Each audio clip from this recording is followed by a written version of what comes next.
For the cheapest coins, FIFA points and accounts on FIFA Mobile and FIFA 17, go to ufifa.com, use the code TVM at checkout for a huge discount, link in the description. Go check them out.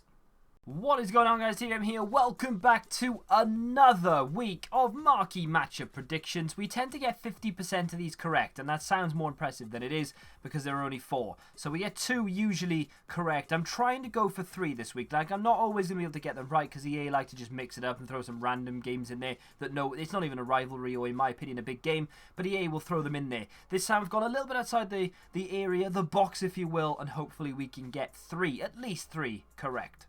Now, moving into the first batch, these are the outside chances, the ones worth mentioning, but I don't think they're going to make it. Okay, so we have Ajax Den Haag, fairly decent game here, but it's not the biggest game in Dutch football this weekend, so that's the reason why I've left it there. Ajax are definitely the biggest side out of the 2 games that I've chosen, but I don't think the rivalry is strong enough for it to be made a marquee matchup. I've been wrong in the past, so if you're going to prepare, I would probably say a Dutch 11 with 1 player from either side. Arsenal, Watford, and we may as well mention it in the same breath, Millwall, Watford as well. Watford featuring twice in this one, and that's one of the reasons, incidentally, why I don't think it'll make it in, because if they put an Arsenal Watford in there, a lot of Millwall fans and people in general would just be up in arms that their game didn't go in there. I think EA would rather just leave it alone altogether. And not the biggest of rivalries. I mean, they are big, but they're not big enough, in my opinion, to make it in there. Stade Rennais against FC Nantes is the French game at the bottom, and again, not the biggest French game. In fact, there's 2 other French games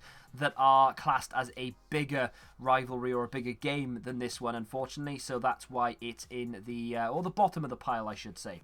Now we move on to the next 4. Now these are the ones that I think are worth a mention. It was quite difficult to choose between a couple of these and the 4 that I actually chose, so I'll point those out to you as we go along. Lyon versus Lille is a pretty big game in France, and in fact one that I would imagine could possibly feature. So it's definitely worth a shout and definitely worth picking up some Lyon and Lille players with a French theme going through it. Zwolle, I'm probably saying that incorrect, but they played 20. Now they didn't use 20 last weekend, which is what they thought they were going to do when they had a fairly big rivalry.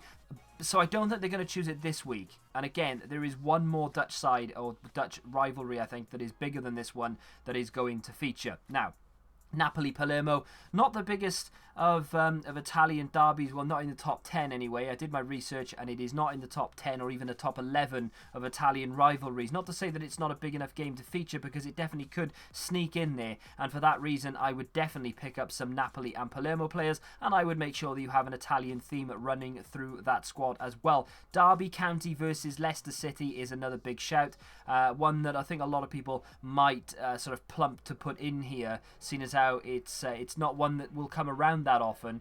Obviously promotion hopefuls Derby against the Premier League champions, albeit relegation candidates Leicester.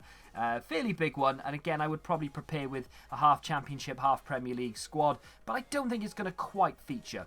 The 4 games I think will feature are going to be kicked off by Heerenveen against Groningen. Now this is a bit of a jokey rivalry. There are a lot of stunts pulled between the fans.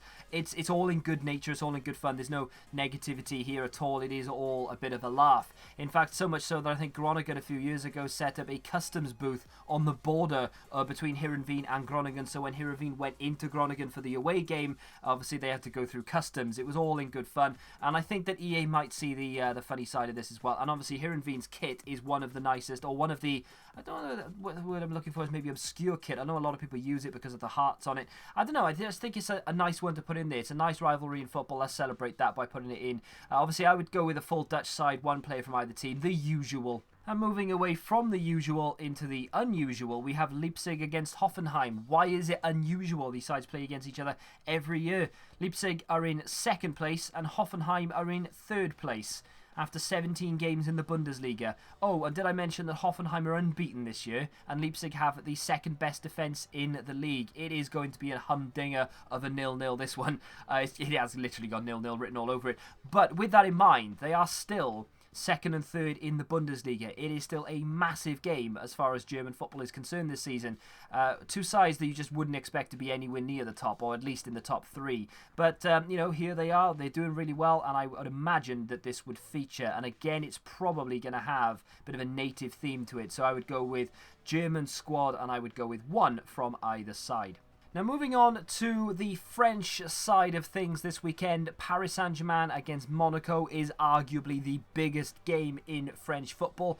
Considering PSG aren't exactly doing that well this year. I mean, they're still in the top 3, they're still 3 points off the top, but still, for PSG at this stage of the season, that is not good. You know, they should be clear by, 28 points by this stage of the season? They've lost their big star, Ibra, and ever since they lost Ibra, they kind of just sort of dwindled a little bit. I'm not quite sure what's going on. In fact, Nice separate Monaco and PSG in the league, but Monaco are top. This is a massive game. If Monaco can put 3 points on the board here, they will move 6 points clear of PSG, having played the same amount of games. So I would definitely put this one in marquee matchups this weekend. Having said that, I don't think it's going to be a full French affair, though. Even though Monaco is in the French league, it's not technically, or is it technically part of France? It's its own thing. It's a principality. So I don't think they're going to go for a full French theme here. I would probably go with a few nationalities and, of course, one player from either side. Now moving into the Premier League, we have somewhat of a similar situation. Liverpool against Chelsea.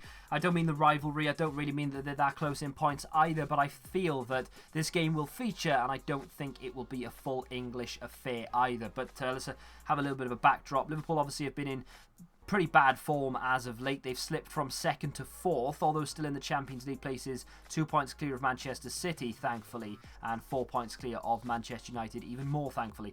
But I still think it's a big game. Obviously, Chelsea are going to need to keep winning if they're going to pursue that title. They are 8 points clear of Arsenal as we speak, 10 points clear of Liverpool. But if Liverpool can get a win here at home at Anfield, then they will claw that back to 7 points. And of course, if Arsenal can pick up some wins as well, or a win, they will be even less. So I think it's a must win. It is a must feature as well as far as EA are concerned. One player from either side, and I would go with at least 6 different nationalities. Kill 2 birds with 1 stone here. Go with different nationalities other than England from Liverpool and Chelsea, just to be on the safe side. There we have it. That is the end of this week's marquee matchups. If you think I have left anybody out of the predictions, then do me a huge favour and let me know, as I'm sure you will, in the comments section down below. If you've enjoyed this episode of Marquee Matchup Predictions, smack the like button, subscribe to the channel if you haven't done so. I shall see you guys in the next one, and until then, goodbye.